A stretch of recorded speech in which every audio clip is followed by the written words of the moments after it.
ब्रह्मा विष्णुर्वा हरो जिनो वा नमस्तस्मै हरो जिनो वा नमस्तस्मै। राम कहो आराम मिलेगा, राम कहो आराम मिलेगा, सुबह नहीं तो शाम मिलेगा। कम से कम कोई राम का नाम मन से ले तो सही, मन से लेगा जरूर कोई न कोई शक्ति है, वो हमारे भीतर नई ऊर्जा है, वह हमारे को प्रदान करेगी। राम नाम के अंदर इतनी ताकत और शक्ति है, आदमी जो चाहे राम का नाम लेकर कर ले तो वह काम उसका सफल हो जाता है और कहा जाता है उसका बेड़ा पार हो जाता है। संत तुलसीदास जी बहुत प्रभावशाली संत थे। उन्होंने एक बार जंगल में बैठकर रामायण की रचना करनी प्रारंभ की,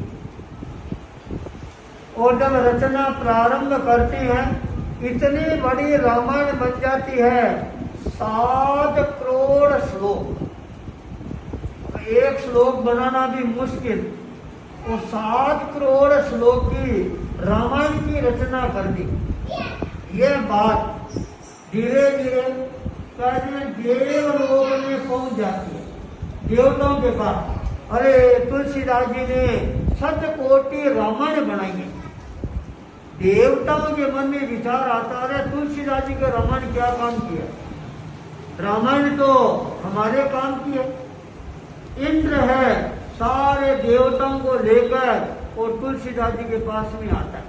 जब आकाश से विमान आती है तो जो दानव लोग हैं उनको पता लगा यक्ष है, राक्षस है, भूत है, परीत है, इनको पता लगा अरे तुलसीदास जी ने 7 कोटि रामायण बनाई, चलो वह रामायण हम लेकर आते हैं।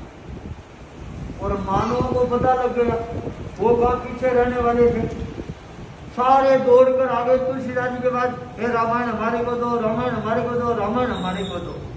तुलसीदास जी ने कहा रामायण तो एक है और लेने वाले तुम 3 हो, झगड़ा मत करो, एक काम करो 7 करोड़ श्लोक है, 2 करोड़ श्लोक में देवताओं को दे देता हूं। देवता बड़े खुश हो गए, 2 करोड़ श्लोक मिल गए। 2 करोड़ श्लोक दानवों को दे दिया, दानव भी खुश हो गए, और 2 करोड़ श्लोक मानवों को दे दिया, मानव भी खुश हो गए।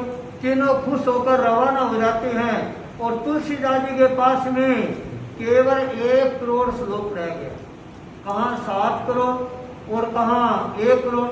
देवता देवलोक में पहुंचते हैं, उनको यार तुलसीदास जी ने 1 करोड़ श्लोक रख लिए, चलो 1 करोड़ श्लोक लेकर आते हैं। देवता दौड़कर आते हैं तो दानव भी आ गए, मानव भी आ गए, हमारे को दो, हमारे को दो, हमारे को दो। तुलसीदास जी करे झगड़ा मत करो, देखो 1 करोड़ श्लोक मेरे पास है, 33 लाख श्लोक देवता ले जाओ, 33 लाख दानव ले जाओ और 33 लाख मानव ले जाओ। पीछे कितना रहा? 1 लाख। देवता रवाना हो गए, दानव रवाना, मानव रवाना हो गए। देवता देवलोक में जाते उनको याद हो गए 1 लाख श्लोक, तुलसीदास जी क्या करेंगे, चलो 1 लाख हम लेकर आते हैं।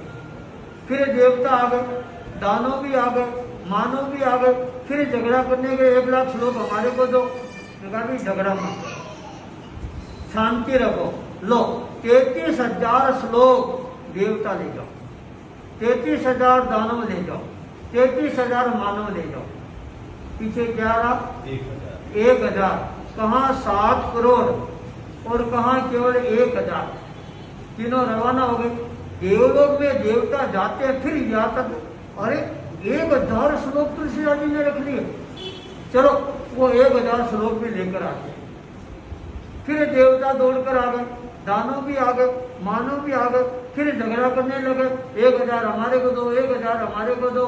अभी देखो झगड़ा मत करो, 1,000 श्लोक है, 300 श्लोक देवता ले जाओ, 300 दानव ले जाओ, 300 मानव ले जाओ। पीछे क्या रहा? केवल 100 श्लोक, 7 करोड़ के 100 श्लोक में आ गए। देवताओं को फिर भी संतोष नहीं हुआ। अरे 100 श्लोक तुलसीदास जी रख रहे हैं, चलो 100 श्लोक भी लेकर आते हैं। फिर दौड़कर आ गए, दानव आ गए, मानव आ गए, तीनों लड़ने लगे। तुलसीदास जी का झगड़ा मत करो, 100 श्लोक मेरे पास में है। एक काम करो, 33 श्लोक देवता ले जाओ, 33 दानव ले जाओ और 33 मानव ले जाओ। पीछे क्या रह गया? केवल 1 श्लोक। 7 करोड़ में से 1 श्लोक। देवता देवलोक में जाते हैं, फिर याद आ रहे 1 श्लोक तुलसीदास जी ने रख लिया, चलो वह भी लेकर आते हैं। फिर देवता आ गए, दानव आ गए, मानव आ गए, झगड़ने लगे। 1 श्लोक हमारे को दो, 1 श्लोक हमारे को दो। तुलसीदास जी कहा झगड़ा मत करो, 1 श्लोक है। और अभी हमने हनुमान चालीसा का पाठ किया कि नहीं किया? किया। तो 1 श्लोक के अंदर कितने चरण होते हैं? 4 लाइनें होती है, 4 चरण होती हैं। तो 1 चरण देवता ले जाओ, 1 चरण दानव ले जाओ, 1 चरण मानव ले जाओ। पीछे क्या रहा? केवल 1 चरण। देवता देवलोक में जाते हैं, फिर अरे 1 चरण तुलसीदास जी ने रख लिया, चलो वह भी लेकर आते हैं। फिर देवता दानव मानव तीनों आ गए, झगड़ा करने लगे। 1 चरण हमारे को दो, 1 चरण हमारे को दो, 1 चरण हमारे को दो। कुछ जन करे झगड़ा मत करो। देखो 1 चरण है, 1 चरण के अंदर 32 अक्षर होते हैं। 1 चरण में 32 अक्षर होते हैं। एक काम करो, 30 अक्षर देवता ले जाओ, 30 अक्षर दानव ले जाओ और 30 अक्षर